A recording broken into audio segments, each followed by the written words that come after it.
أعوذ بالله من الشيطان الرجيم بسم الله الرحمن الرحيم Bismillahirrahmanirrahim. Assalamualaikum warahmatullahi wabarakatuh. Alhamdulillahi rabbil alamin. Wassalatu wassalamu ala asrafil anbiya'i wal mursalin wa ala alihi wa sahbihi ajma'in, amma ba'd. Syukur alhamdulillah kita bisa berjumpa lagi di channel ini. Salawat dan salam selalu dan tetap tercurahkan kepada junjungan kita Nabi besar Muhammad sallallahu alaihi wasallam. Allahumma sholli ala sayyidina Muhammad wa ala ali sayyidina Muhammad. Sahabat beriman yang dirahmati Allah, Al-Adlu adalah sifat Allah yang artinya maha adil. Keadilan Allah subhanahu wa ta'ala bersifat mutlak dan sempurna, tidak dipengaruhi oleh apapun dan oleh siapapun. Segala yang Allah ciptakan mempunyai kelebihan dan kekurangan. Itu semua sudah diperhitungkan oleh Allah dengan matang.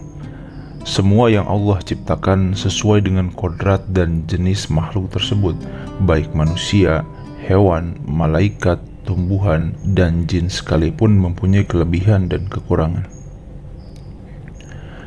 Setan dan sebagian jin yang ingkar kepada Allah Subhanahu wa ta'ala menjadi makhluk yang menyesatkan, dan tipu daya mereka akan terus dilakukan dengan tujuan menjerumuskan manusia ke lembah kemaksiatan.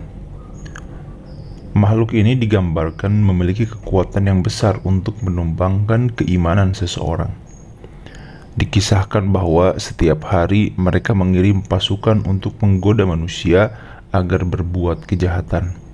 Meski terlihat begitu kuat, namun hakikatnya setan dan tipu dayanya bersifat lemah. Hal ini disebutkan di dalam Al-Quran dan hadis-hadis yang diriwayatkan oleh Nabi Muhammad SAW. Dengan mengetahui kelemahan ini, manusia diharapkan bisa menjauhkan dari godaan setan dan jin. Berikut ini 6 hal yang dapat melemahkan setan dan jin. Yang pertama, orang-orang soleh.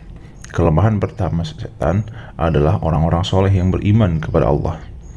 Hal ini dijelaskan dalam Al-Quran, dan ketika setan berdialog dengan Allah Subhanahu wa ta'ala, yang artinya iblis berkata, "Ya Tuhanku, oleh sebab itu engkau telah memutuskan bahwa aku secara pasti aku akan menjadikan mereka memandang baik perbuatan maksiat di muka bumi, dan pasti aku akan menyesatkan mereka semuanya kecuali hamba-hamba engkau yang mukhlis di antara mereka." Quran Surat Al-Hijr ayat 39-40.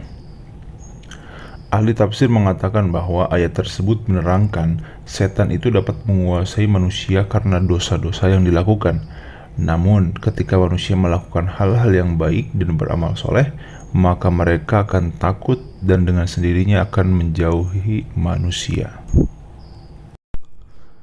Kedua, keteguhan iman Umar bin Khattab. Setan dan jin juga sangat takut dengan salah satu khulafaur rasyidin, yaitu Umar bin Khattab radhiyallahu anhu. Dalam sebuah riwayat dijelaskan bahwa jika setan dan jin berjalan dan harus berpapasan dengan Umar, maka mereka memilih untuk memilih jalan lain.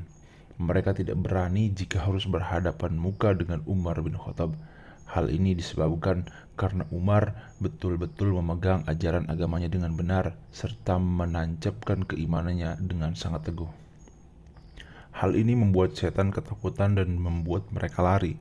Dalam hadis, Rasulullah SAW bersabda kepada Umar, "Sesungguhnya setan sangat takut olehmu, wahai Umar." Hadis riwayat Tirmizi.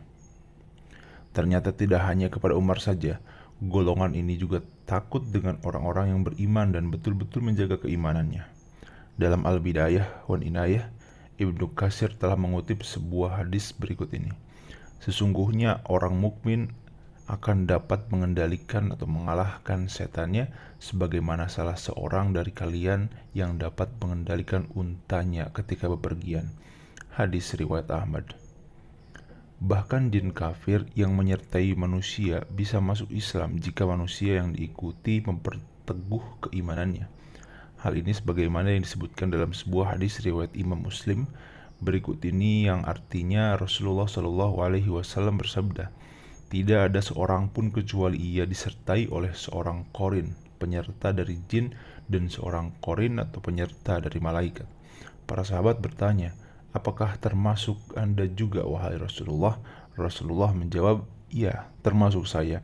Hanya saja Allah menolong saya sehingga jin itu masuk Islam dan tidak pernah menyuruh saya kecuali untuk kebaikan. Hadis riwayat Muslim. Ketiga, jin atau setan tidak dapat menyerupai Rasulullah Shallallahu Alaihi Wasallam. Kelemahan setan dan jin lainnya adalah tidak dapat menyerupai rupa Rasulullah. Sehingga jika seseorang bermimpi bertemu dengan Rasulullah dan memiliki ciri-ciri sesuai dengan literatur yang menggambarkan Nabi Allah ini, maka hal itu benar-benar Rasulullah. Dalam hadis sahih dikatakan yang artinya Rasulullah Shallallahu Alaihi Wasallam bersabda, barang siapa yang bermimpi melihatku, maka dia sungguh telah melihatku karena setan tidak dapat menyerupaiku. Hadis riwayat Muslim. Keempat, tidak bisa melewati batas langit. Setan dan jin memang bisa bergerak cepat dan terbang layaknya malaikat. Namun, mereka tidak akan bisa menembus batas langit tertentu yang bisa dilewati oleh malaikat. Jika dipaksa melewati batas yang ditentukan, maka mereka akan hancur dan mati, yaitu jin tidak dapat mengetahui dan mencuri informasi dari langit, sehingga apa yang dibisikkan ke tukang-tukang ramal atau dukun adalah kebohongan semata. Yang kelima, pintu yang ditutup dengan menyebut nama Allah. Setan dan jin juga tidak bisa memasuki pintu yang ditutup dengan menyebut nama-nama Allah.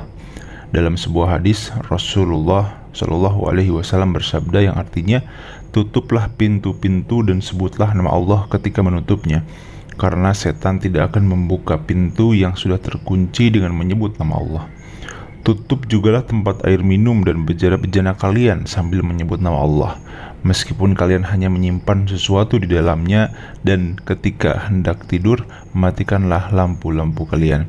Hadis riwayat Muslim. Yang keenam, jin takluk kepada Nabi Sulaiman. Di antara mukjizat Nabi Sulaiman adalah dapat menaklukkan jin dan setan, sehingga semuanya dapat bekerja atas perintahnya. Hal ini sebagaimana ditegaskan dalam ayat Al-Quran. Dalam Quran Surat Sad ayat 36 dan ayat 38. Kemudian kami tunjukkan kepadanya angin yang berhembus dengan baik menurut kemana saja yang dia kehendaki. Dan kami tunjukkan pula kepadanya setan-setan semuanya ahli bangunan, penyelam, dan setan yang lain yang terikat dalam belenggu. Quran Surat Sad ayat 36 dan 38. Mukjizat ini diberikan kepada Nabi Sulaiman sebagai pengabulan atas doanya yang mengatakan, dan berikanlah kepadaku kerajaan yang tidak diberikan kepada seseorang setelahku. Quran Surat Sad ayat 35. Sahabat beriman yang dirahmati Allah, semoga bermanfaat untuk kita semua. Wassalamualaikum warahmatullahi wabarakatuh.